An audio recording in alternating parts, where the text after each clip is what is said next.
Welcome back, everybody, into Bill's Chat on the Built in Buffalo Podcast Network. This is Josh McCarty. With me, as always, is Luka. Luka, how are you doing tonight? It's good to be back home. If you watched our live show this past Friday, I was in a hotel at that point in time, was out celebrating my fiance's best friend's wedding over this past weekend. It was a great time. Had a great time last night. It's crazy to think that 24 hours ago, I was still wrapping up the dinner at a wedding right outside of New York City. And now here I am back in Buffalo, sitting in my house recording this episode, but feeling good. Excited for the draft to get here and be over with, I'll be honest. And obviously that's what tonight's episode is going to be about. But overall, I'm feeling good, doing good. Glad to sit down here with you and have one more last pre-draft episode of our content before it all kicks off. You know, it's funny because we were coming up with what we want to talk about tonight because what hasn't been said, mock drafts out the wazoo, uh, scenario thought process out the wazoo. And we were just trying to think, what can we put out tonight? And we just did a 2-hour mock draft on Friday, which we highly recommend you go check out on YouTube. We had a lot of fun with that. Some real good scenarios played out there. And Luke and I ended up making individual picks for the Bills at pick 27 based on how the first 26 picks went. But what Luke and I have come up with is we feel the draft fatigue out there. We're experiencing the draft fatigue. So what we're not going to do tonight is we're not going to be like, so let's talk one more time about Jordan Addison. Let's talk about Josh Downs. Like, no, we've had those conversations. We understand who the prospects are. We understand what the Bills' needs are. What we're going to do tonight is we're just going to get it all out. What do we think? We are recording this on Sunday. This is coming to your podcast platform near you Monday morning, bright and early. We'll be on YouTube Monday afternoon. Look out for that. So we are a handful of days away from the draft. Luka and I, we keep our ear to the ground on everything. We feel like we have a good grasp of the pulse of this team. We're just going to tell you everything that we think we know about what the Bills are up to. And Luka, in researching what to talk about for this show, I went back and listened to our final podcast last year before the draft. And I found something interesting. And this is where I want to launch tonight with what we're going to first talk about. You and I had agreed on that episode that we could confidently narrow it down to one of 5 players the Bills would take with that first round pick. Cornerbacks, Kaiir Elam or Andrew Booth Jr., safeties, Daxton Hill or Lewis Seen, or running back Breece Hall. And something also we said, even though Andrew Booth Jr. was rated higher by most experts, we both thought the Bills would prefer Kaiir Elam over Andrew Booth, which is what ended up playing out.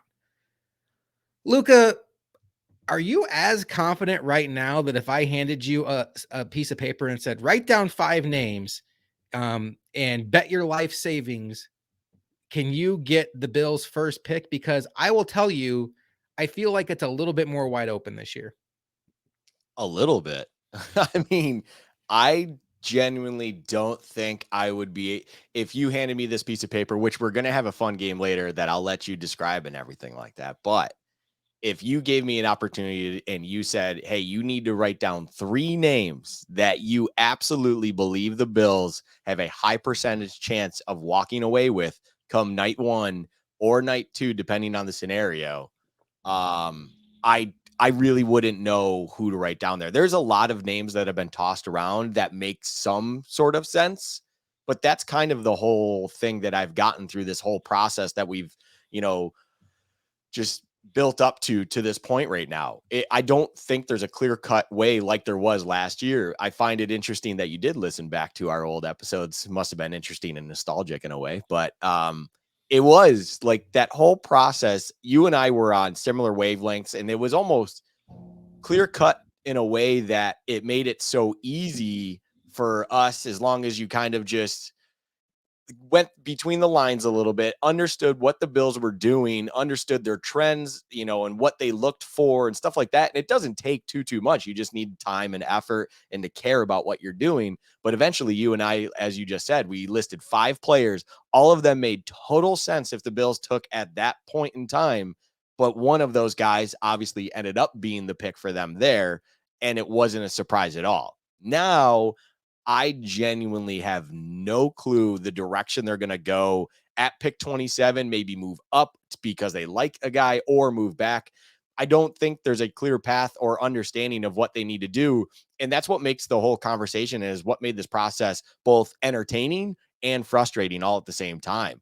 And on Twitter and stuff, I know obviously you more interact with everyone through our Twitter account at Bill's Chat Pod than I do, but I see the notifications all the time, and every other person has a different thing to say about what they need to do.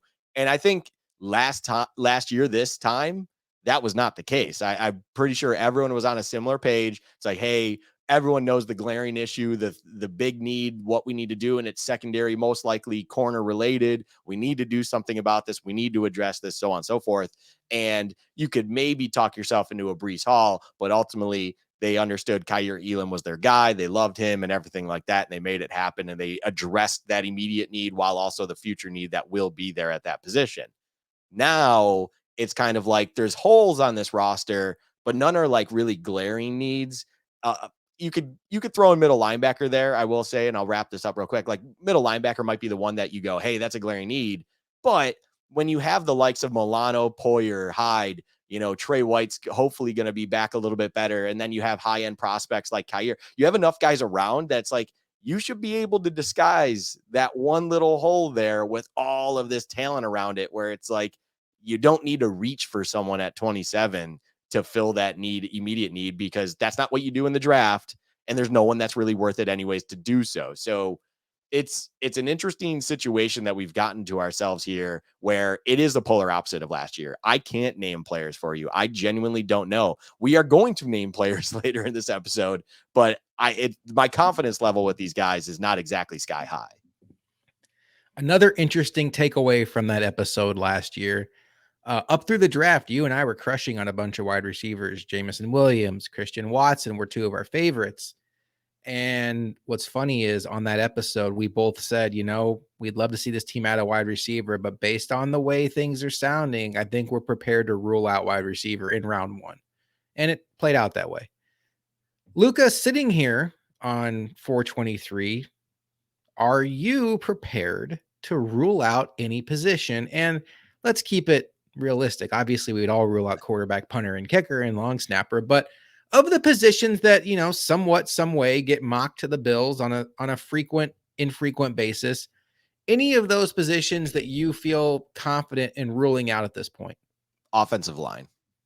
I Okay. am confident. I am very confident based on how the tea leaves have gone, that offensive tackle, I guess I'll say, but even I don't understand it if they were go to interior. I've seen some people say interior offensive line out there as well. I can maybe understand it when it's like, hey, you've got to explain what you're doing. Mitch Morse, blah, blah, blah, whatever you want to sell me on that, maybe. But overall, just to put a broad kind of term on it, offensive line in general, I'm fairly confident that they believe what they have in-house is a lot better of a situation than what we think outside of the building. And we've been saying that this whole time. And, you listen to insiders and you see what's going on and you try to read the tea leaves as best you can. Offensive line does not seem to be something that realistically is a position they're going to address in the first round. They don't have a history of doing it. And I don't think that there's necessarily anyone in the position of where they're at that they're absolutely in love with based on their there's maybe a guy I will name potentially later, or that will come up later, but outside of like one, maybe two guys, and it would probably have to take a special circumstance to get them. I don't see them going that direction. It's kind of it's that one position when it comes to, like you said, outside of quarterback and all the other specialty positions or whatnot. That would be the one where I would go, people may want something at that position way more than the Bills in the building want. And that's one where I would say I have the most confidence, if I had to name a position, that they're not going to address first with their first pick in the draft. Yeah, I'm right there with you. And it is important what you just said there. We're talking about the first round pick. Luka's not saying they're not going to take an offensive lineman at any point in the draft. We're talking about what they do on night one of the draft. I'm with you. Offensive line, I think I'm ready to almost rule out. I don't think there's room for an interior offensive lineman on this roster. Mitch Morse is still here. Ryan Bates just got a contract extension last offseason. Connor McGovern signed a big contract this offseason. David Edwards is considered to be a pretty high-end backup guard. They still have Ike Botker. I think they're in pretty good shape. Ryan Bates would obviously be the backup for Mitch Morse if something happened there, and then Edwards comes in. It doesn't seem like there's a path there. And then everybody wants to talk about tackle. And every time Brandon Beane and Sean McDermott speak, all they do is pump up Spencer Brown. And you don't want to say make excuses for him, but they do excuse some of the inconsistency. He was a raw prospect. His development in college got hampered by COVID restrictions. He had the back injury last year that cut into his training camp. I'm with you. Another position I'm going to throw into the mix that I am ready to rule out, and this one is not as heavily mocked to the Bills as offensive line, but I have seen it picking up steam recently. Safety.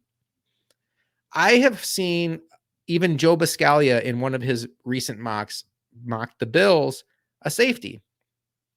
And I get it in theory. In a lot of ways, it's similar to what happened last year with Terrell Bernard at linebacker. It's you have Tremaine Edmonds and Matt Milano, but Edmonds is coming up on a contract year. Milano had an out in his contract the Bills could get out of. You want to restock the cupboard, and it's pretty bare after those guys. But in this situation, Jordan Poyer is on a multi-year deal. You have Micah Hyde coming back. You signed Taylor Rapp, albeit to a one-year deal in free agency, but you're as good as you can be at backup safety there. Just last week, Damar Hamlin announced he intends to continue to play football. I feel like even if you spent a first-round pick on a safety, the absolute best case scenario is that player comes in and beats out Taylor Rapp to be your backup safety. There is just no path to playing time for that first-round pick unless Micah Hyde and Jordan Poyer get hurt. And I would put my money on the fact that Taylor Rapp would most likely be the next guy off the bench. And I'm all about stocking the shelves for the future and looking 2 steps ahead. I think that's smart. But you're talking about your first round pick. You're talking about a team that's in a Super Bowl window. And I do think they need to be greedy with these draft picks. Yes, you want to have an eye on 2024, 25, 26, but this team needs a boost now as well. And there are just other positions where I think value will line up for safety, where it just doesn't make sense for the Bills to use their best asset in this draft to take a guy who may rank no higher than fourth in that building. For sure. I'm with you 100%. I've seen some safety chatter out there, and I believe I'm not sure. I was doing something in the process because I was getting kind of a point brought up here, but you even referenced in a previous episode where someone had brought up safety. Don't rule out safety as a first round pick. Can't give the credit if you didn't give it to the earlier just now, but no worries. My whole thing is we were talking off air that someone had brought up a point where they had informed an individual who was a corner that is looked at like a safety prospect in the NFL that the Bills are straight up telling individuals that they like corners that then they mold and convert into safeties, as the current safeties right now that they have on the roster were corners at one point. So in a weird way, you basically need to look at corners if you want to understand the Bills, it seems like, and what they like in safeties. That being said, if you want to just look at safeties and maybe that's not entirely the entire truth, and they just like a specific type of athlete that seems to come more at corner in the college ranks than the, safety position in the college ranks, I then fast forward, and this is a point that I've brought up in the past myself. I look at the safety class of next season, and there is just way better athletes at the safety position next year's draft than there is right now. This year's draft has a lot more of undersized, kind of good tacklers, but undersized, not necessarily known as beast coverage guys. To me, they not saying that they're bad in coverage. I'm just saying it's not one of their highlights. Whereas next year, I look at it and just going down a list. I'm not even going to name names. 6 foot, 6'3", 6'2", 6'5", 6'2", 6'1", and all of these individuals are 4.5 flat or faster. And it's just, they are known for having fluid hips, great in coverage, good ball hawking skills, things like that. And when you hear those kinds of things, those are things that I think they like in their safeties. They don't need a guy who is they want you to be a sure tackler for sure, but they want to make sure you're covering back forward. And that's what the success of Hyde and Poyer has been all these years. They always make sure their back, too high situation is always covered, and then they bring it forward from there. that is where they are, the big kind of impact that they are on this defense. That's what they like in their safeties. That's what they need. So however you want to paint it here, I'm with you 100%. Safety is just not a position in this year's draft at this point in this position of the draft that they're at pick 27. If we want to talk about that they're not going to spend a blue chip piece here for a safety in this year's draft. It just doesn't make sense. Yeah, and I think they could address safety middle to end of the draft if for somebody to come in and really just compete with DeMar Hamlin for that fourth safety spot. But I feel like the top three are just locked in stone right now, and there's just no real value there. And like you said, next year's draft class is stocked, and if you need a safety next year, fine, you can address it next year. But I don't think this team needs to have the appetite to go at a safety. All right, we've talked about positions we'd rule out. Let's say you're in Vegas right now, Luka, and somebody says, I will give you $500,000 if you can accurately predict the position the Bills take first in this draft. What position would you say? Oh, wow. See, that's a tough. That's a tough. Want me to tell you mine? Yeah, You know know think what? about it. Okay. Let's let you kick off on this one because you obviously just for everyone to understand right now. I don't have like normally we have an outline. I understand where Josh is going with this. This is a true, off the hip. Just we're running with it right now, and I have no idea where Josh is bringing me. So yeah, Josh, you lead the way here. What is the position you would put 500 grand on essentially? And again, I would not bet 500 grand. This is if I get it right, I win 500 grand. I don't feel confident enough to do that. But if I had to accurately predict it, to me, it's wide receiver. And I don't know how close it is. And here's some reasons why. One, I feel like where the Bills pick at 27, there are about 5 guys that make a lot of sense at that spot. I mean, if you want to include even people like Josh Downs, I think we all kind of assume that JSN is going to be off the board. But after that, you see Zay Flowers, Quentin Johnston, Jalen Hyatt, all those guys going off the board in the 20s, right where the Bills are supposed to be picking. Jordan Addison as well. Then Josh Downs generally kicks off the second round, but that's right in the value, and that's obviously a big need. The other thing I will say about wide receiver, and they've had 4 of those guys on top 30 visits, which is key. Luka will get into that in a little bit, but that's very, very important when trying to forecast what the Bills are going to do in the first round. They've had JSN, Jalen Hyatt, Zay Flowers, and Jordan Addison on top 30 visits. The other thing I will say, I don't think Josh Allen is necessarily a squeaky wheel. I don't think Josh Allen is calling up Brandon Beane saying you need to do this, this, and this. But I think we've reached the point of Josh Allen in this building where I think there's an awareness, even if Josh Allen hasn't verbalized it, that the front office is starting to feel we need to empower Josh Allen a little bit. We've drafted a lot of defensive players, and some of them haven't worked out. We did trade a first for Diggs, but the last image we have of the Bills last season is Stephon Diggs yelling at Josh Allen, and we don't know how that relationship is. We can only assume it's fine, but we don't know. And Diggs is going to be 30 this year. Gabe Davis is coming into a contract year. We don't know if he's going to be here beyond this year. And it just makes sense that this organization would go out and spend a premium asset on something that would make Josh Allen very, very happy. Could they use a linebacker? Yes. Could they use a defensive tackle? Yes. Could they use an edge? Yes.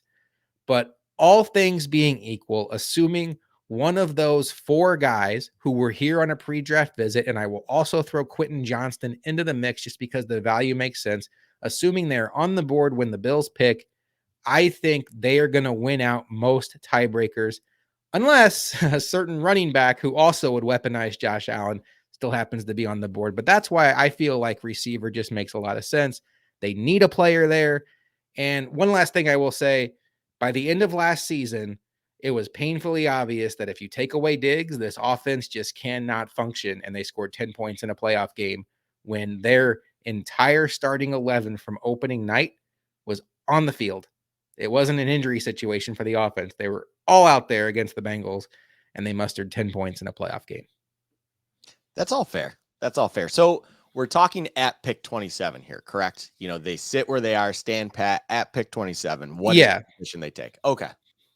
So I agree mostly with you taking wide receiver for a couple reasons, which will ultimately lead into the position that I actually would probably go. And spoiler alert, it is not wide receiver, but it's not because, necessarily I disagree with you. I just think maybe it leans another way at pick 27. And that's the key part of all of this to me. So a big thing you made the point of is the value at pick 27 at that position has a potential to be there, and it could be vast and have a lot of different options and everything like that. And I fully agree with that point. I just think that the value of wide receiver and everything like that may dwindle just enough beforehand that it will be too thin for their liking, and there's just only a couple guys they like, and all of a sudden the value pick there at 27 will inevitably become edge. And I'm going to pick edge Hmm. just simply based on in this year's draft, the deepest position among all the positions is edge.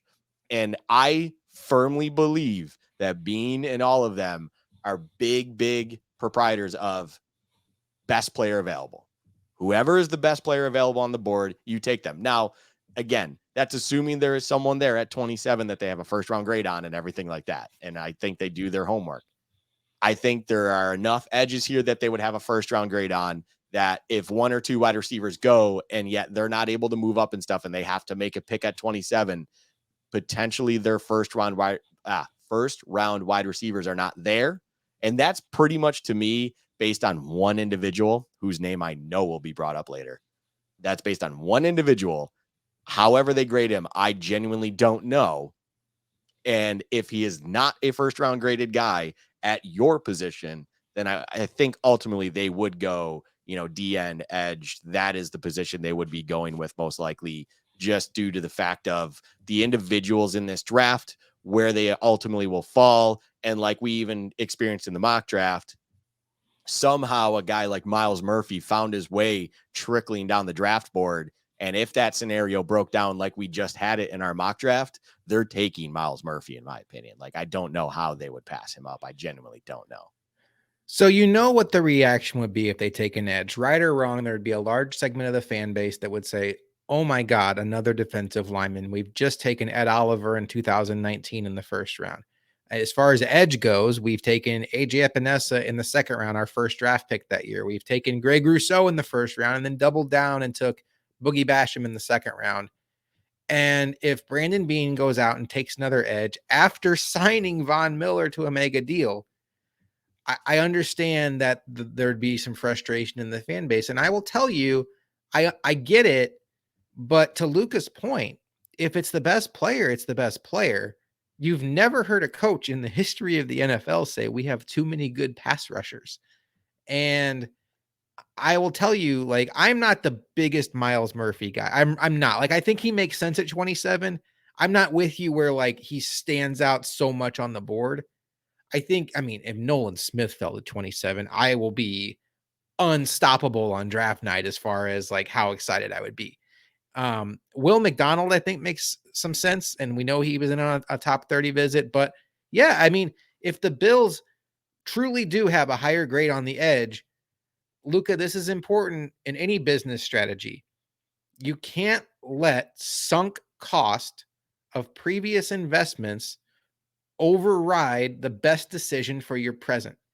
And the fact that the Bills have spent second round picks on Boogie Basham and AJ Epinesa should not be a reason that they don't take a first round pick this year if the value makes sense. Because Boogie Basham and AJ Epinesa are no longer second round picks. They are Boogie Basham and AJ Epinesa. And whatever that's worth, the Bills have to determine if they have to get better there or not.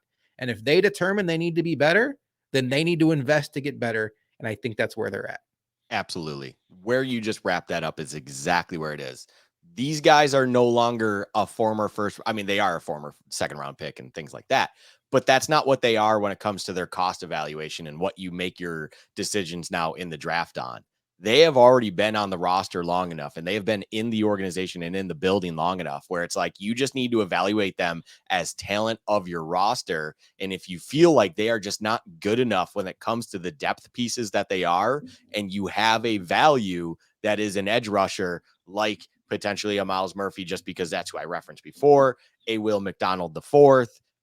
If I will say I'm with you 100%. I don't in any world think that it will happen. But if Nolan Smith is there, we'll just throw him out there because it's an example you brought up. All these different guys, if some crazy thing like Lucas Van Ness dropped, like Oh, all these things, like I'm not thinking this happens, if but they had a Luka, I mean, I know there's an S there, but you will just, yeah, that'd be cool. I would love yeah. to have a Luka on there. But so all these different guys, like that's the whole point of where I'm going with this, though. Like we just named all these different guys, and we've seen different mocks out there where they're scattered all over the place. Van Ness and Nolan Smith seem to be falling in the top 15 most likely and stuff like that. But regardless, because there are those guys, these other individuals just fall because when you're drafting, I think another point to be made here, Josh, is when you're drafting at 27 and 30 and so on and so forth, like it's not like the years when you were drafting 10th overall and stuff like that. And you can kind of evaluate multiple high-end talents at your pick and kind of determine which need you need to kind of take here. You have what is a good enough roster where there aren't a ton of dire needs, and you get slim pickings by the time it falls down to you. So you really just need to take that best player there. And it just so happens that this year's draft has a fairly deep edge presence to it. And that's just and really, it's defensive line overall. You just made me choose a position, and I just felt edge gets the edge in this argument. Ah, So shout out. So it's just ultimately they're going to take the best player available. I think fans can be frustrated. You have the absolute right to be frustrated if it ends up being an edge and everything like that. But in the back of your mind, you have to remember you need to just take the best player available because that is what leads to the most successful pick there, especially at 27. Like you can't just reach for Jack Campbell or whatever it is because of what your team looks like. It's foolish. That is just a gamble that's not worth being had there. You could figure it out later on what you need to do to fill that linebacker role if you really feel like that needs to happen. If you want to trade your fifth, sixth, and move your third up or second up, whatever you think you need to do to fill the position you need to fill, take care of that on day 2 and 3. Like figure that out later. You take the best player available if you need to at pick 27. No ifs, ands, or buts. Do not reach. Do not do anything. That is how you get yourself into big trouble. That's what gets GMs fired. When you reach for things, when you do crazy stuff like that, that is what gets you fired. I'm with you. I have one more wide receiver question for you before Luka and I have a very fun game we want to play. Okay, so the consensus number one wide receiver in this draft is Jackson Smith and Jigba, it seems. And I would venture to guess, based on what the Bills have, what they need, that he would be the number one wide receiver on their board as well. He definitely would slot into the slot very comfortably and would be a very strong addition. Luka, how do you think the Bills rank the next 3 to 4 wide receivers? How do you think it looks? And where would you think maybe a gap would be? Just spitballing here. Do you have a feel for how the Bills might view it? Is there a group of 4, like we referenced, where it's, some order of Jalen Hyatt, Quentin Johnston, Jordan Addison, Zay Flowers? Is there maybe 1 or 2 that are above the rest? Then you get into another tier. Is there somebody like Josh Downs that might come in and even be above a guy like a Quentin Johnston, who we know wasn't on a top 30 visit? Just what's your hunch on how the Bills might view this? I view all of this as simple as I think they understand who JSN is. And I believe you don't bring in a guy like JSN in because you have had discussions with GMs around the league and stuff like that. You understand where he stands. And you also probably have seen him at the combine and his pro day and so on and so forth. I know, the Bills always have a big presence at the OSU pro day. So they definitely saw his workouts there. I think they value JSN highly, even though he wasn't brought in for a top 30. What I will say is I think there is a group there when it comes to, we'll call it their top tier overall. And this isn't necessarily like all tier one guys. This is just me saying these are potential first round graded guys that I think. And Zay Flowers, Jordan Addison, and Jalen Hyatt, I do believe they have potentially first round grades for. And I'm just basing that on simple history when it comes to the Bills and how it seems like they evaluate talent, what they like to see, what they don't like to see, so on and so forth. And the interesting part too is I say they probably ranked, JSN, Jackson Smith, and Jigba fairly high, but like a thing that the Bills love, especially with highly ranked guys, is measurables and freak athleticism. And JSN has a lot of great things when it comes to his twitchiness. He's a great slot guy, as you mentioned. I mean, he had an incredible 3-cone and shuttle, but when you look at his actual measurables, they're actually pretty underwhelming comparatively to like, combine history and so on and so forth.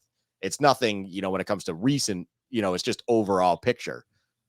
So it's kind of like a loose checks that box because he has the athleticism. He has a lot of tape at least 2 years ago that makes him look very, very dynamic, especially in that slot role. He seems like a great talent, and you're kind of understanding what he is from that.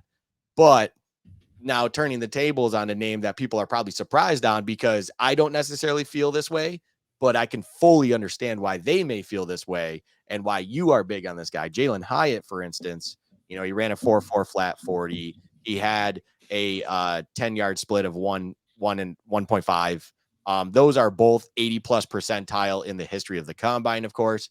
He had a vertical that was 40 inches. That's 93%. He had a broad jump that was 135 inches. I want to say that is. I never look at that metric. I apologize if that's incorrect. That is the 99th percentile. I wouldn't think it'd be feet.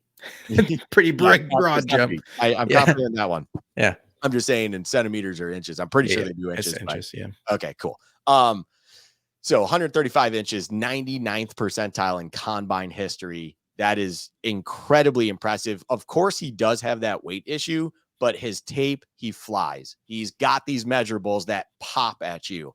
There's a lot there that I understand in the history with this Bills organization where it currently is, this front office.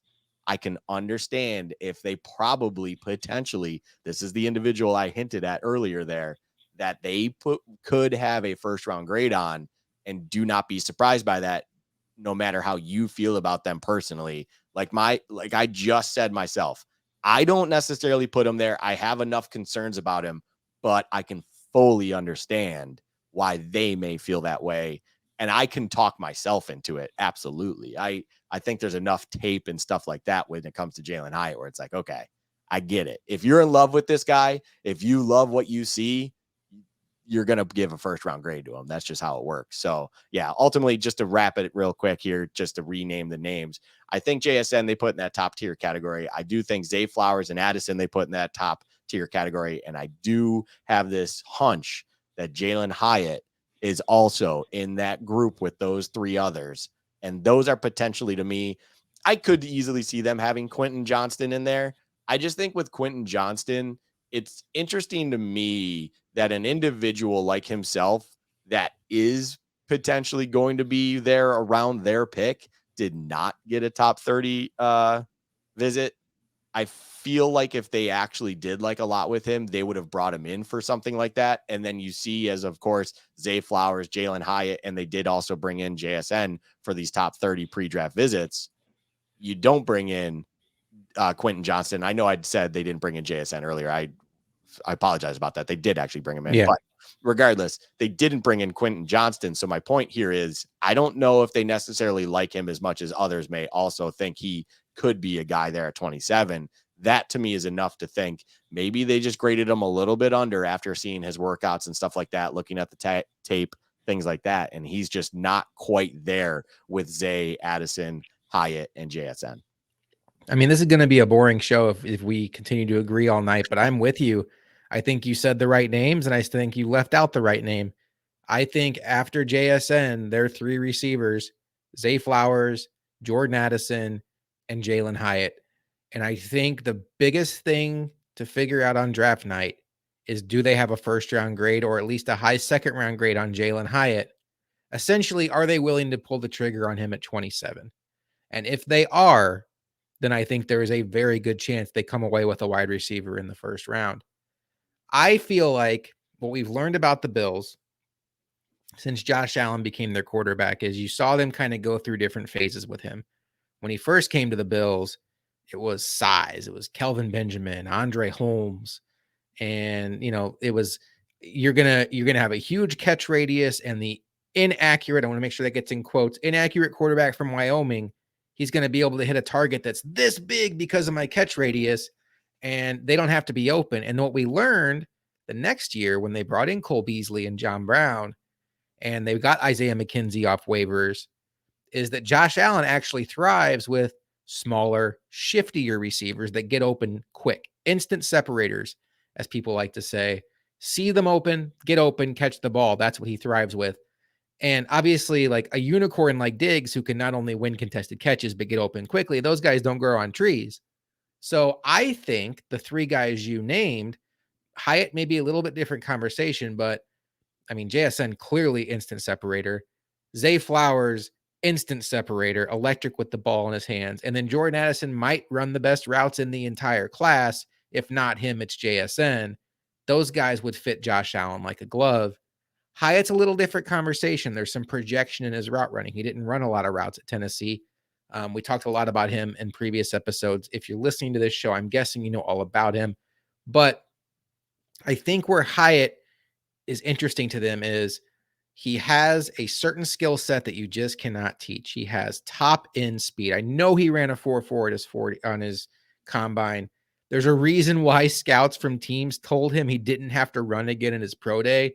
They understood that he was hurt at the combine, and they understood that on tape, he probably could have even broke a 4.3 at the combine. He is the fastest receiver in this class. Jalen Hyatt has great hands on the deep ball. He has good length with his arms. He catches the ball well. He has late hands. He has to improve his route tree, but I think at worst he comes in and he's Will Fuller. You have Gabe Davis. You have Stephon Diggs, and if you can grow his route tree, my goodness, you have an absolute weapon on your hands who is just 21 years old. I think if I had to guess right now, I would think that Addison and Flowers outrank him. There's really no way of telling. We've heard the rumblings that the Bills are really into Jordan Addison. It's hard for me, Luka, to wrap my mind around why you would love Jordan Addison and not like Zay Flowers more, because I feel like Zay Flowers can do pretty much everything Jordan Addison can do with a little bit of a turbo button. That's just my opinion. I understand there's some arm length concerns about Zay Flowers that maybe, we know the Bills like their size models, but it's not like Jordan Addison is Calvin Johnson by any means. But to me, if you're separating those two, it would be Zay Flowers over Jordan Addison. But I think either one of those two on the board at 27, I'm going to be sitting here on draft and expecting it to be their name. Jalen Hyatt on the board at 27, I'll be looking around like, who are the edges? Who are the defensive tackles? Bijan still there? No. I'm thinking it's going to be Jalen Hyatt. So that's kind of where I'm at. Anything else you'd like to say before we get into our game? Any other thoughts, any lingering concerns? Or I feel like we've covered a lot in these last couple of months, but anything that's still kind of on your mind? No, I mean, I think overall, before we go into the game, because I think this is a great last point to make here when it comes to what the game will be, and I'll let you kind of explain it thoroughly because you sent out even a tweet about it, and you phrased it perfectly because, of course, it's phrased in a very strategic way. There's a reason it's not phrased in a specific way that it might appear to be when you first read it at first glance. But overall, when it comes to the Bills, if you look at the history under Bean, now with Bean, you got to remember that does not include Trey White, even though Trey White kind of basically fits this mold anyways. When it comes to their high-end picks, they always check 3 boxes, always. And when I say always, let me just say always one more time, because they always check 3 boxes. They are athletically freak at something, or everything for that matter. They are a freak of nature. They are 21 years age or younger. They are always very young. And, by the time they get through that 5th year option, they are still entering their prime, not in the middle of their prime. And 3, they came in for that top 30 visit. They have always drafted in the first round those 3 categories, and that is how they seem to operate. So, when it comes to that in mind, if you really look at all of these top 30 visits, because that's a great place to start, and then you start to dive into it further, because among the top 30 visits, you see people out there going, McDonald the fourth would be nice. He's 23 years old. That immediately takes him out of that checkbox. Of course, you're 23. You can't magically make yourself 2 years younger by the draft time. Another individual that comes to mind, I believe, is Osiris Torrance. Again, the age is not there, I believe, with him. Another individual, I'm trying to think right now off the top of my head. I think it's Zay Flowers. Yeah, Zay Flowers, again, 23 years old, does have a top 30 visit, very athletically gifted, but he is not 21 or younger. I'm not saying that this is end all be all, but what I am saying is there's a reason that there's this massive trend with their first round picks. It seems to be things that they value a lot. So with that in mind, there are 4 individuals, and one's kind of loose in my opinion. I just think it's more about where he stands on the draft board, why he would fill this role. But there are only 4 guys on the top 30 list that really make sense at 27 or in the first round in general that check all 3 of those boxes. That is JSN. That's my loose one because athletically, when it comes to his measurables, he does have very high measurables with the 3 cone and everything like that. But outside of that, measurable wise, you kind of use that term loosely with him. But he is 21 years at the draft, and he is, of course, on the top 30 list. Mozzie Smith, he is 21 years old at the time of the draft, and he has some freakish like measurables if you look it up. Darnell Wright, the offensive tackle out of Tennessee, he is 21 years old at the draft. He was at a top 30 visit, and he, again, has some freakish ones, including one that we read off earlier. I don't have it in front of me, but it was his broad jump. It was pretty ridiculous for the size of human that he is. And then last but not least is Jalen Hyatt. Jalen Hyatt checks all 3 of these boxes. Like you said, he ran a 4.4 flat with an injury at the combine. He has freak athleticism when it comes to his speed. He is 21 years old at the draft, and he was on a top 30 visit. These are the reasons that we are sitting here. And like I even said, I don't necessarily see him as a first round pick grade, in my opinion, but I fully understand it if the Bills do, because the trends show this is why they probably do. There's a lot to love about this individual. Everything like that. Were you looking up by any chance what Darnell Wright's stuff was, or were you just searching something else? I saw you search right at that time. Okay, I was hoping you were looking up his broad jump because I remember it being freakish. Anyways, no, I was looking up Jordan Addison's age just because I wanted to see when he turned 21. Don't mind me. He is 21 years old. He was 20 in January, by the way. Like there's almost like an Edmonds vibe there. Yeah, he's a young 21. Right, Addison. If that's the one you want to be like, hey, like that, he's really good route runner. It's like measurables don't necessarily equate to route running. And when you look at his measurables, and this is a great time to even bring that up since you brought him up, and I think it's a perfect thing here. His hands, 8 3/4. That's 21 percentile in combine history. Arm length, 30 7/8 inches. That's 29% percentile in combine history. Wingspan, 74.5, 26 percentile. 4.49 average. It's 55 percentile. Let's see here. His verticals, 34 inches, 32 percentile. Broad jump, 122 inches, 57 percentile. Nothing that jumps off the pages when it comes to his measurables. He's 5'11", 173 pounds. That's actually extremely small when it comes to percentile even. Do you have those same numbers for height? I know you went through his explosion drills and athletic testing, but what about like arm length and percentile? If you went over that, I'm sorry, but no, you're good. I will do that right now. So his hands are on the smaller side. They're 9-inch flat. That is 31 percentile, but his arms are 32.5, which is 62 percentile. And his wingspan is 77.5, which is 65 percentile. So I think with that, it's kind of a pass fail and you're above the 50%. That is a pass. You have passed the test of having long arms. It's interesting. And again, broad jump, 135 inches, 99 percentile, 40-inch vertical, 93 percentile. Like there is all the measurables. The only measurable that honestly you can knock on him is he's 176 pounds. That's a 5 percentile. That is extremely small. Good news. you can beef them up a little bit. Like Yeah. you can put some meat on there and you can beef them up. That is doable. That is why you have strength and conditioning coaches. And I don't know what they would do with that when it comes to wide receivers, because of course the more you build, it might reduce his ability of twitchiness and everything like that. But again, I'm not that individual that knows how that works. I'm not going to pretend to know how that works. Everything like that. It's very, very interesting. These last 3 points, again, 21 or younger at the time of the draft, top 30 visit, and have freak like measurables. Again, arms, things like that. It's pass fail. I'm crediting you with that. I think that's spot on. I don't necessarily think they have to be 75% or greater. Like that's a pretty ridiculous thing to hold against an individual. But as long as you're, average or better at those kinds of things when it comes to arm length and stuff like that, then it's a pass and you move on accordingly and everything like that. I'm just going to pull up this. I want to stop here. The Darnell Wright situation is driving me nuts. I just want to know the one measurable that I was like, what in the world am I reading right now?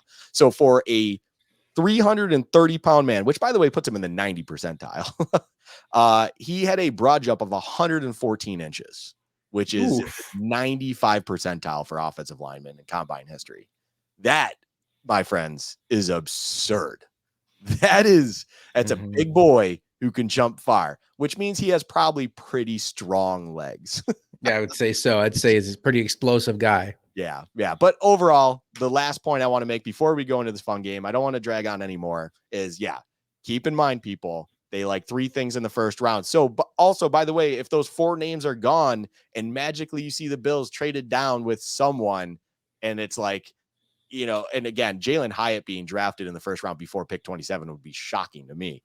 But if all 4 of those guys are gone and like by the next pick, the Bills have traded back already, I would be like, okay, we need to use this like it's like the law. Like this is the Yeah. law moving forward, people. If you want to really win some money and bet on players to be drafted by the Bills, this is the criteria you fill out moving forward. This is their law. Well, speaking of betting on players to be picked by the Bills, let's talk Oh, about the game we have tonight. yes. Luka and I are going to do something where we draft a team of 5 players using a snake draft. And the idea is we are trying to nail down the very first player the Bills select in this draft. So if they were to trade down to 40 and pick Jack Campbell would be the correct answer. If they trade their first round pick for Jerry Jeudy, and then in the second round they pick Jack Campbell would be the correct pick. It's whoever they draft first. So, with all of that as a backdrop, we're going to be trying to, obviously, the very first person I pick is the person I think is most likely. There is strategy involved here. I know Luka, every time I pick, is going to have 2 picks after that. So we have to kind of think about that. We're each going to compile 5 picks. But this is a little old school Bills chat. The way we determine draft order is a little bit unique. One of us comes up with a trivia question, and the other one gets to answer it. If they get it correct, they get to choose if they want to go first or second. I have come up with a trivia question for Luka, and then if he gets it correct, he will choose where he's drafting. Since this is draft week, it is only right that I have a draft themed trivia question. Luka, are you ready? Absolutely. I'm always ready. I'm always. Since 2010, maybe that's a hint. Since 2010, the Bills have drafted 3 players in the first round from the University of Clemson. Ooh. Can you name them? So since 2010, so that includes 2010, correct? Correct. So 2010 is CJ Spiller, so we can just get that one out of the way. Yeah. Okay, so it's three out of Clemson. Okay, so CJ Spiller, Sammy Watkins, and Shaq Lawson. Boom. Nailed it. That's easy. Man, you made me think that pre-show. I will say, he was making me think that it might be like a little something. I'll we'll see how it goes. And I'm thinking, man, is he gonna throw me a curveball? No, that was a nice one. I like that one. Okay. I was kind of hoping that the Shaq Lawson one would trip you up. And I was gonna be like, he's on the team. But yeah, it is easy to forget that he was a first round pick and then left and then came back. So anyway, where would you like to pick? I know my college ball people. I will take second 2. So I will let you have the first pick. I will take the snake around to start. All right. Well, we just talked about all the things that the Bills look for in their picks. They look for measurables, they look for age, top 30 visits. And I'm going to choose somebody that doesn't check all three of those boxes. And it's unfortunate because I agree with everything you said, but I do think that when you look at the value of this draft, when you look at where he is projected and where the Bills' needs line up, I think he is the person at that position that has the best chance of falling to the Bills. And we have heard some rumblings that the Bills are in on him. The box that he doesn't check, though, is the athletic freak. And that does concern me. And then the thing you just said about his arm length got my wheels turning, but I don't want to overthink this. I need to realize this is the long game. I do get 5 players here, and I went into this thinking that he was the most likely to be a Bill. I'm going to stick with it. I'm going to go with Jordan Addison with my first pick, and he's off the board. Interesting. Okay, that is a very conservative first pick. Yeah, I thought so. All right, so now I get the snake thing here. So who do I want to lead off my list here? Who do I want to lead off and everything like that? And I'm going to kind of keep it consistent with a question you asked earlier in this episode. Not that this was planned at all, but I think it's brilliant, to be honest. A little bit of your genius here has kind of leaked through. I said that the most likely position that they would draft is edge or just D line in general. And now I'm going to take an individual that one has been getting a lot of heat lately when it comes to firing up the Bills faithful on Twitter and everything like that. He is on the D line. And also, he was a name that I named in that list of 4 that checks all the boxes. So if they were to sit at 27, which is where my mind is with this pick right now, and they are just evaluating who they have at this and who's higher on their draft board, ultimately, I think this is a realistic guy there that they could be taking as long as he is still there. And that is Mozzie Smith out of Michigan. That is going to be my first pick. That is one that I'm seeing a lot of late, coming up to draft hype, which of course it's smoke season. So, I mean, it could just all be smoke, but I don't know why you'd be doing smoke for Mozzie Smith. So there's probably something to it. It checks all the boxes that they like in the first round when it comes to their first round grade. Defensive tackle as well. He's a big guy. Like, there's a lot of things to love about him where it's like, okay, I can see this now. I understand it, everything like that. So yeah, I'm going to go Mozzie Smith with my first pick. Yeah, we were even talking off the air. I'm buying it. I think he checks so many boxes for the Bills. I think they would absolutely love him. And if he's on the board, unless Zay Flowers or maybe Addison sitting there, I think it makes a lot of sense. Yeah, for sure. Okay, well, I'll keep the second one short and sweet here because you may have just already just name dropped him in that moment right there. It's my favorite player of the draft. It's the one I'm going to be tracking. It's the one I'm going to be praying, to be quite honest, that the Bills end up taking somehow, some way, whatever they need to do, make it happen because I want to buy his jersey. I want to root for him. I love everything about him, and I root for him to be extremely successful and just give me yet another excuse to draft him come fantasy season. And that is the one and only Zay Flowers out of Boston College. I want him on my list. I can't let you have him on your list. And I love him so much. He's my favorite draft prospect this year. Yes, give me Zay Flowers. That makes sense. I think you probably are looking at a trade up there for him, but Yes. we've seen Bean trade up before. Yep. And I think it's absolutely conceivable that the Bills will love him. So you started off strong here. You got Mozzie Smith and Zay Flowers. Not much of a surprise where I'm going here. We were just talking about him a lot. Gonna go with my guy, my draft crush, Jalen Hyatt. He checks a lot of boxes for the Bills. I think there's a very good chance he's the last receiver standing when they're on the clock. I think there's a lot of context clues that lead you to believe that they would prefer him over Quentin Johnston, based on his skill set, based on the top 30 visit. So Jalen Hyatt, to me, I feel like I'm covered pretty well at wide receiver here with Addison and Hyatt, and I feel pretty strong about that pick. And then I'll go into my next one here, Luka. Gets a little tricky now, doesn't it? Oh, yeah. Because now you kind of have to start using some projection. I'm going to do something that I think will require a move, but I'm not ruling it out. In fact, I think that a move in this direction is somewhat likely. There's a lot of reasons to think that the Bills will like this player. He's been tied to the Bills. I'm going to go with Jack Campbell, the Ooh. linebacker out of Iowa. Neither you nor I will be thrilled if he is the pick at 27. We are just going to say that right now. We won't be thrilled. We'll get it. We'll understand it. We'll do this. Mm. Okay, I get it. But man, he fits this team like a glove. Training with Luke Kuechly, the strengths of his game or where the strengths of the modern NFL need to be for a middle linebacker. He's great in pass coverage. He clogs up passing lanes. For a guy as big as he is, he underwhelms you at the point of contact, but that's a lot of the same stuff we said about Tremaine Edmonds. He's not Tremaine Edmonds. We'll understand that, but he could be in time. But I think that there's a really high probability that the Bills love this player. The Luke Kuechly thing matters a little bit, but I think he just process, team leader, instant starter. I mean, you draft Jack Campbell, whether it's first or second round, he's coming in. He's your starting linebacker on opening day. Just write it down in ink. I think there's a chance that he's their second player they pick, but I feel like he's somebody that they could realistically just target in this draft. And I will tell you, Luka, if they trade out of the round one and get a pick in the mid 30s, I'll be spending all Thursday night thinking that Jack Campbell is going to be a Bill. So covering myself really on the trade down.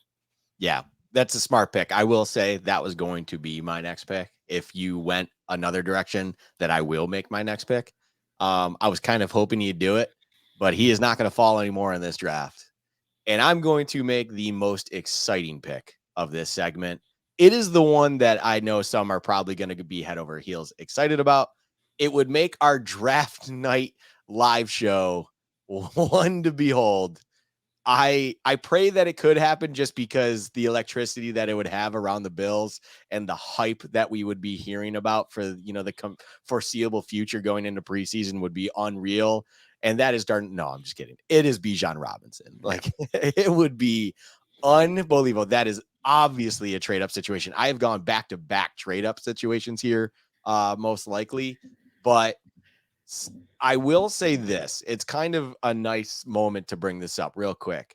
This is the first time in a while where I get the sense that Bean would not mind trading up a little bit, find someone he loves and getting it. And I'm not talking about trading up 2 picks to get Kyrie Elam and just make sure he's secured. I'm talking about moving up and getting your guy. And that's a substantial move with a substantial return for that other team to then, hey, Bijan somehow found himself to 16, 18.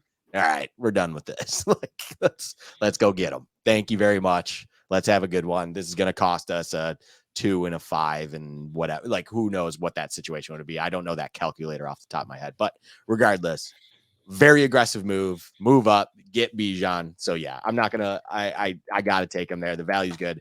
I'll roll right into my next one because I know. Hold on. Yeah, go. Because we spent all last year talking about Odell Beckham, and what was the first thing you said? They sign Odell Beckham. I'm buying his jersey. We won't be off the air, and I will have placed my order for a Bijan Robinson jersey, and you probably will have too. Probably, yeah, depending on what else they do that night, or maybe the next night. Wink, wink. Yeah.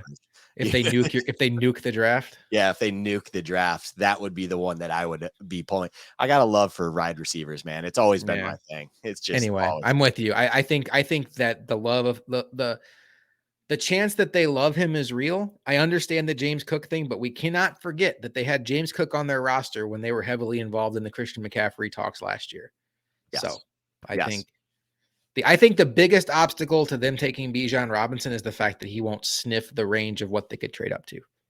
I agree. But I think I'm with you 100%. Like the only thing that holds them back is you really have to make an aggressive push. So the board just they are praying that run on quarterbacks happens, which unfortunately I don't actually think happens. I don't believe you are on that, subscribe to that happening. It could happen. But did you see the betting line movement on Will Levis? Yeah, that movement. That's weird. That's aggressive. And, we had someone in our Discord say, smells like Raiders. I still don't buy the Raiders doing all of this. I don't see it. Like, you just signed Jimmy G. Like, I'm not going to get into that right now, but so I'll let you get to your pick, but just because, we have an audience, the thing that was posted was that Will Levis is now like the betting favorite to be the second player picked in the draft, which is just wild because up until yesterday, CJ Stroud was all but considered the second best quarterback and somewhat likely to go 2 overall. Anyway, on with Yeah. your No,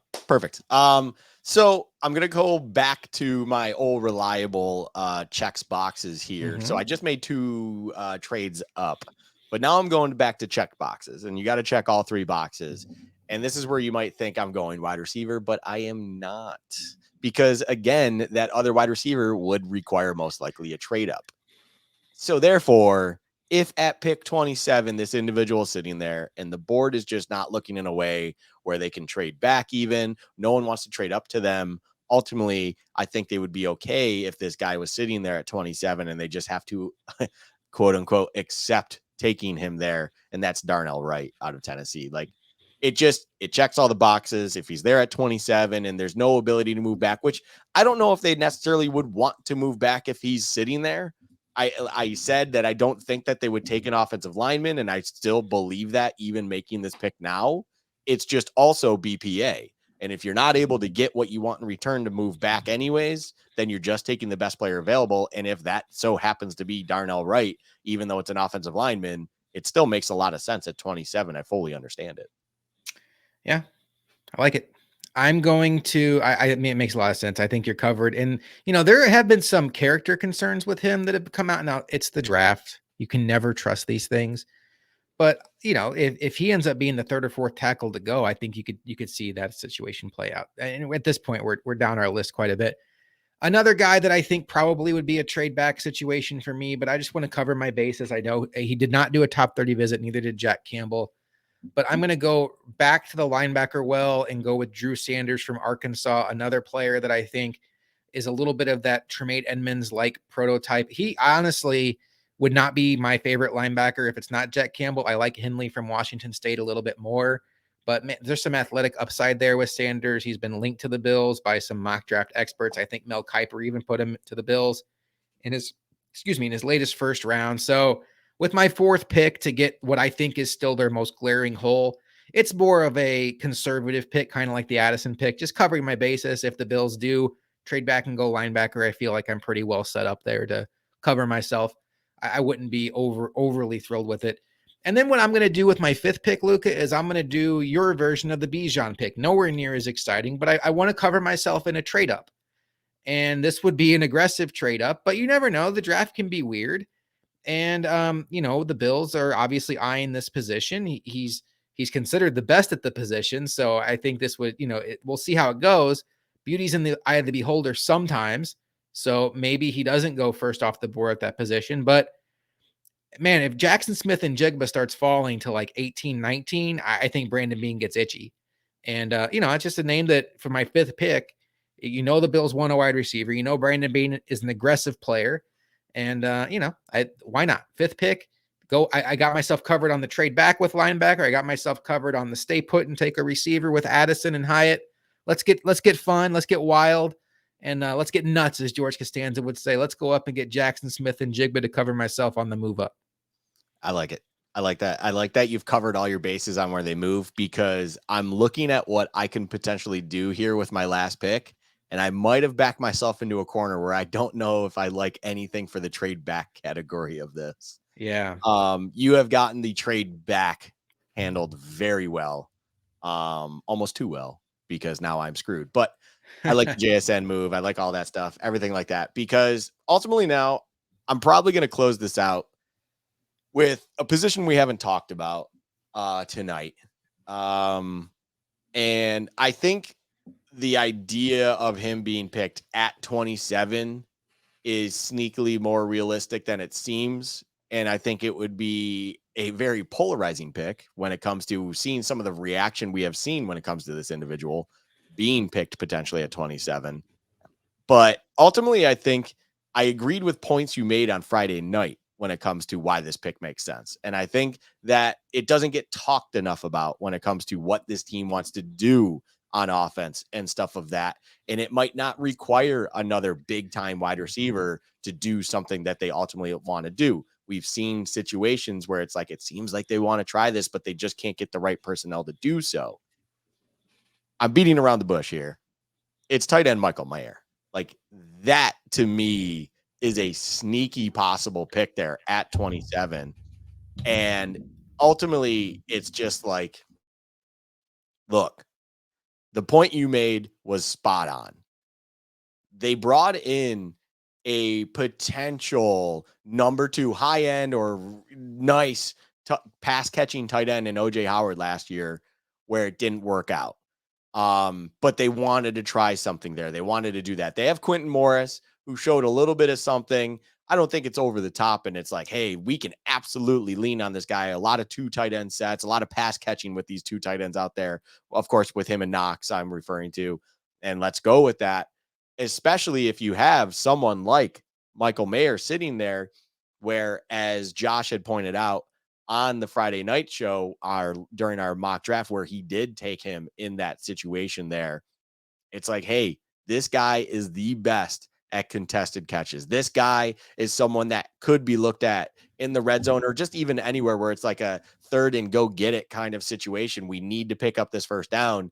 And Allen eventually finds this rapport with him because Knox is getting some looks early on, and that used to be a safety blanket. And then you just need that third guy there because, as you even brought up earlier in this episode, when a defense takes away Diggs, all of a sudden it really lacks production everywhere else, and you need to figure something else out.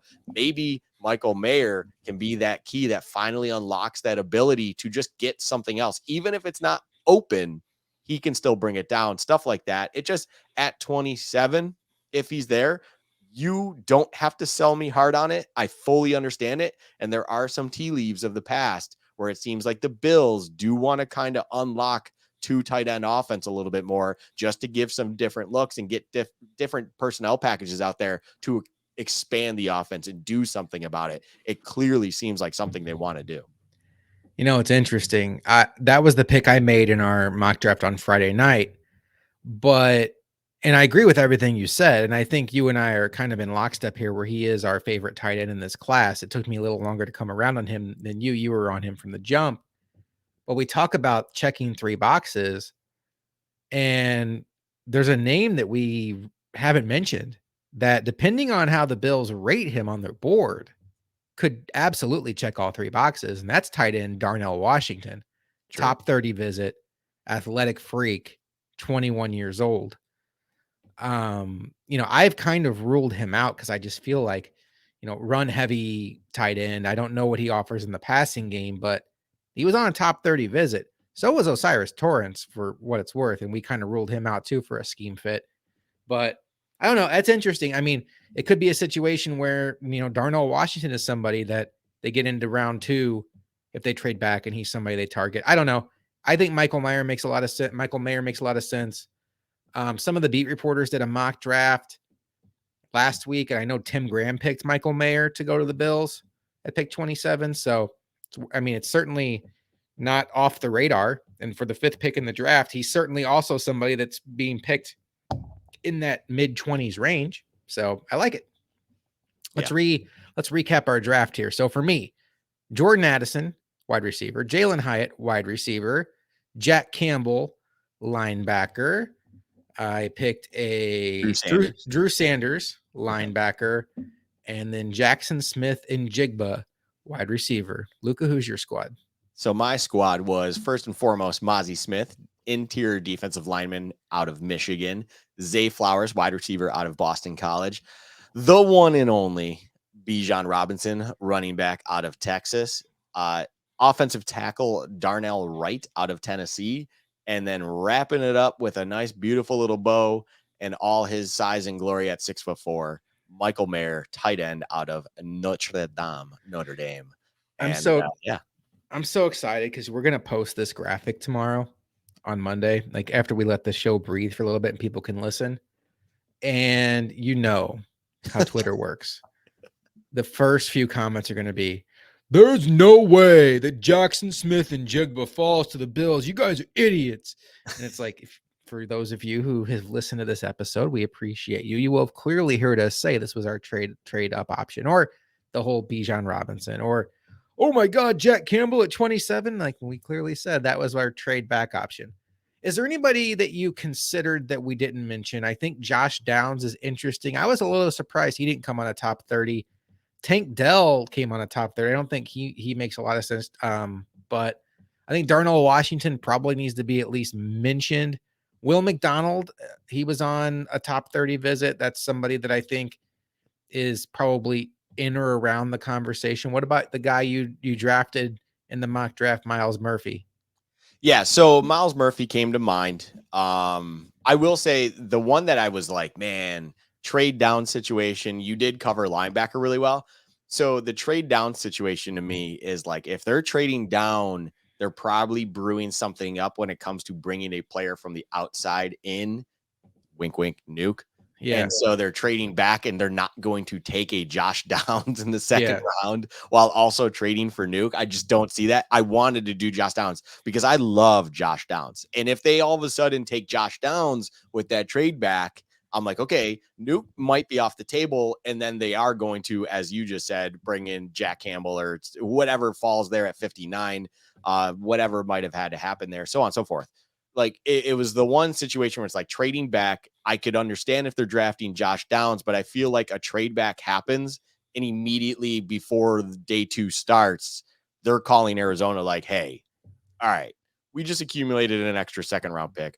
We'll trade you 59 if that's really what it's going to take. But now you need to send us back a fifth or something, something else in return now on top of it to sweeten it up if you really are firm on this second round pick to make the deal happen. Like that's why Josh Downs didn't come out of my mind or my mouth, come out of my mind, my mouth. Jordan Battle, I thought about it a little bit because maybe if they traded down and then they drafted him in the early day 2 situation, that could have been a situation there. And then Quan Martin out of Illinois, he was the only other one I was thinking of because that would also be the trade down situation. Yeah, it's so unpredictable though, where I felt that's why I went with Michael Mayer overall as my last pick. It was like it's so unpredictable that I'm just going to go into this assumption of I would like to think that they're going to be aggressive for guys they like and then just accept other guys they have a day 1 grade on if they're there at 27. And then also my mind is, and this is kind of a point I love to make kind of behind the scenes and stuff, and I'll finally say it. I don't know if I've said it in the past. For a draft that everyone says it's a lot smarter to trade back in, it doesn't really seem like a lot of teams want to trade up. So if you're in this mindset that the Bills need to trade back, don't be surprised if unfortunately there's just not a deal to be had to trade back. Like this is a draft that doesn't seem very, very like there's not enough guys to me that are grabbing enough to other teams that it's like people are going to be calling the Bills, at pick 27 because they want to get out from pick 38 to move up to 27 and grab this guy. It just doesn't seem like that kind of draft. So I'm not going to be overly surprised if they just aren't even able to trade out of that pick and move back in the first place. Yeah, and the other way to look at that too is if everybody's trying to move back, maybe the cost to go up is discounted. Teams are so desperate to go back that maybe that move to go up 5 spots to get a Bijan Robinson or a Jackson Smith and Jigba doesn't cost you a third round pick like it would in years past. Maybe it's a 4 to 7 or something like that. And who knows? The draft is very interesting. One other thing about the strategy is I stockpiled positions. I went 3 receivers and 2 linebackers where you spread out the wealth. You went one of each. You went wide receiver, defensive tackle, uh, offensive lineman, tight end, and running back. So you're covered pretty much as long as you get the player right, you're That's right. covered depending on what flavor the Bills go to. Now we'll probably all be wrong and they'll go edge and we'll just, And laugh about it. I win $500,000. Yep. Was that okay? There you Well, go. remember, yeah, there you go. That's true too. So the position that you bet on, you didn't pick. So That's right. this is kind of wrapping up the entire point that unlike last year, who really knows? But we will be back on Thursday live on Built in Buffalo at 7:30. The draft starts at 8, but we will be there from 7:30 until the time the Bills pick and then beyond reacting to it. We would love for you to join us. We will be obviously watching the draft, reacting to the draft. Come hang out with us. Have some special guests that we're going to be announcing this week. And we just want to also say for those of you, whether it's Spotify, Apple, YouTube, wherever you take us in, we have really enjoyed this draft season. We've enjoyed this ride. We're continuing to grow this little project we started a year ago. Now we have over 5,000 followers on Twitter. We're part of the Built in Buffalo Network. Wouldn't be possible without you, the people who choose to listen to us every week and take in our content. And we have made it to the end of draft prep season, although I'm sure we'll put up a couple more videos this week on YouTube just to kind of, whet the appetite one last time. But next time Luka and I are on the air after our live draft show, we'll have the answers to what the Bills did in this draft. And it'll be time to talk about specific players and no longer scenarios. But until then, we look forward to seeing you on Thursday during our live draft show. And for Luka, I am Josh McCarty, and we will see you next time on Bills Chat.